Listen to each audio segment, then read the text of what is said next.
সানাম। আমি একজন ডিরেক্টর মানুষ, নায়ক খোঁজ করার জন্য আসছি তোমাদের মাঝখানে। তোমাদের কার কি যোগ্যতা আছে বলো। আমি বলো নাচতে পারি। না, নাচা নাচা লোক দিয়ে কাজ হবে না, তুমি বাদ, তুমি চলে যাও। নেক্সট। আমার চেহারা বলো।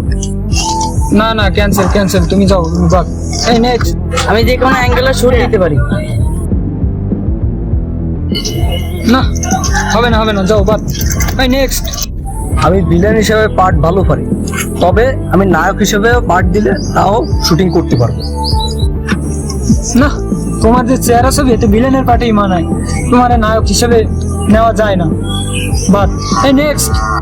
ইয়েস, আমি শুট মুট বুঝি না, কিন্তু আমাকে নায়ক হিসেবে নিলে আমার কাছে এতটুক তেল আছে। আর আমি শাহরুখ খানের সেই ফেমাস পোজ, সিগনেচার পোজ দিতে পারি। তুঝে দেখা তুই এ জানা সানম। আরে আমি তো এতদিন এই নায়ককে খুঁজতেছিলাম। নায়ক সিলেক্ট হয়ে গেছে, নায়িকা রেডি করো, শুট শুরু হবে।